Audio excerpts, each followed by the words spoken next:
ഇത് ഒരു കോമ്പറ്റേറ്റീവ് എക്സാമിന് ചോദിച്ച നല്ലൊരു ക്വസ്റ്റ്യൻ ആണ്. ക്വസ്റ്റ്യൻ എന്താ പറയുന്നത് ആദ്യം ഞാൻ പറഞ്ഞുതരാം. ഒരു ബോള് 500 മീറ്റർ ഗ്രൗണ്ടിൽ നിന്ന് 500 മീറ്റർ മുകളിൽ നിന്ന് ഡ്രോപ്പ് ചെയ്തു.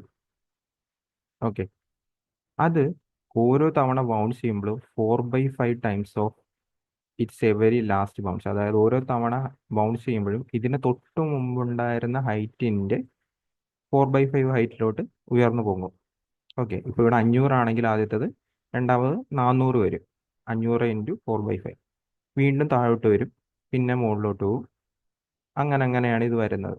Okay, find the total distance covered by till it stop. ഇത് സ്റ്റോപ്പ് ചെയ്യണ വരെ എത്ര ഡിസ്റ്റൻസ് കവർ ചെയ്യുമെന്നാണ് വരുന്നത്. ആക്ച്വലി ഇത് ക്വസ്റ്റ്യൻ ചെയ്യണമെങ്കിൽ നമുക്ക് GP കോൺസെപ്റ്റ് ആണ് യൂസ് ചെയ്യുന്നത്. ജോമെട്രിക് പ്രോഗ്രഷന്റെ കോൺസെപ്റ്റ് ആണ് യൂസ് ചെയ്യുന്നത്.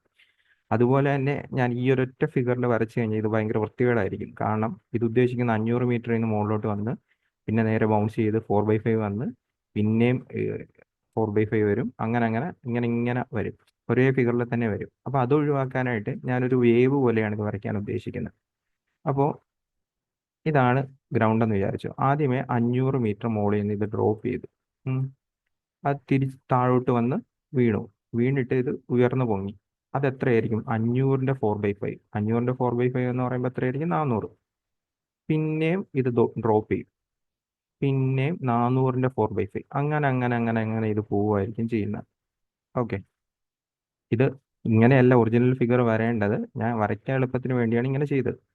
അപ്പോൾ ആക്ച്വലി നിങ്ങളിവിടെ നോക്കുവാണെങ്കിൽ അടുത്ത ടൈം വരുന്ന 400 × 4/5, അതായത് 320. ഈ 500, 400, 320 ഇതെല്ലാം തന്നെ എന്തായിട്ട് കിട്ടും? നമുക്ക് GP ആയിട്ട് കിട്ടും, ജോമെട്രിക് പ്രോഗ്രഷൻ. അതിന്റെ കോമൺ റേഷ്യോ എന്ന് പറയുന്നത് 4/5 ആയിരിക്കും. 4/5 ആയിരിക്കും. ദെൻ ഇതിൽ എത്ര ടേം ഉണ്ട് എന്ന് നമുക്ക് കറക്റ്റ് ആയിട്ട് അറിയത്തില്ല. അപ്പൊ sum of GP at infinite ടൈംസിന്റെ ഇക്വേഷൻ ആണ് നമ്മൾ യൂസ് ചെയ്യേണ്ടത്. അതിൽ നമുക്ക് A വേണം, ഫസ്റ്റ് ടൈം വേണം. ദെൻ R−1 - R വേണം. 1 - R വേണം. ഓക്കെ, 1 - R എന്ന് എടുക്കാനുള്ള കാര്യം ഇവിടുത്തെ ആറിന്റെ വാല്യൂ <<1 ആണ്. അതുകൊണ്ടാണ് ഈ ഇക്വേഷൻ ഇങ്ങനെ എടുത്തിരിക്കുന്നത്. അല്ലെങ്കിൽ R−1 എന്ന് വന്നേനെ. ഓക്കെ, അപ്പോൾ ഞാനാണെങ്കിൽ ഇത് ആക്ച്വലി ഇങ്ങനെയായിരുന്നു എന്ന് വിചാരിച്ചു. അതായത് 500 മീറ്റർ താഴേന്ന് വന്നിട്ട്, അതായത് 500 മീറ്റർ കൂടി ഇതിൻ്റെ കൂടെ ഉണ്ടായിരുന്നു എന്ന് വിചാരിച്ചു.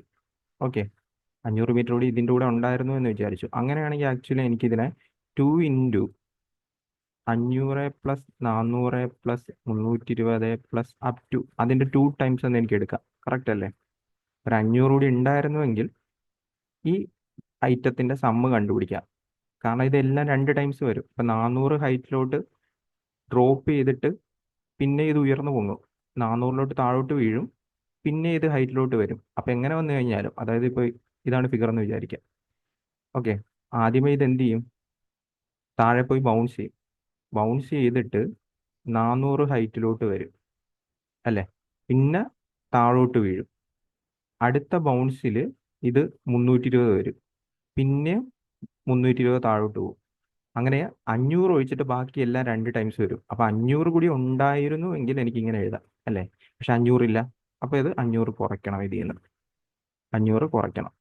ഇനി എന്ത് ചെയ്യുക? ഇവിടെ നിങ്ങൾ sum of GP at infinite time use ചെയ്യുക. അതിൽ ഫസ്റ്റ് ടൈം 500 എന്ന് എടുക്കുക. Okay, 1 - R, 1 - R, 1 - 4/5, 4/5. അപ്പൊ എത്ര വരും? 1/5 വരും. 5 മുകളിലോട്ട് പോയിട്ട് 2500 എന്ന് പറഞ്ഞു വരും. 2500ന്റെ ഇരട്ടി 5000 എന്ന് പറഞ്ഞു വരും. ഓക്കെ, 5000 ആയിരിക്കും ഈ ഈ ടേം മൊത്തത്തിൽ കിട്ടുന്ന, ഈ ടേം മൊത്തത്തിൽ കിടക്കുന്ന. അതിൽ നിന്ന് എന്ത് ചെയ്യണം? നമ്മൾ ഒരു 500 കുറയ്ക്കണം. 500 കുറയ്ക്കണം. കാരണം ഫസ്റ്റ് കേസിൽ 500 ഹൈറ്റിൽ നിന്ന് താഴോട്ട് വീണിട്ട് പിന്നെ 400 വരെ ഇത് ഉയർന്നു പൊങ്ങൂള്. 400 വരെ ഉയർന്നു പൊങ്ങൂള്. അപ്പൊ ഈ 500 കുറയ്ക്കണം. അപ്പോൾ ഫൈനൽ ആൻസർ എത്രയായിരിക്കും? 4500 ആയിരിക്കും ഇതിന്റെ ഫൈനൽ ആൻസർ ആയിട്ട് വരാൻ പോകുന്നത്.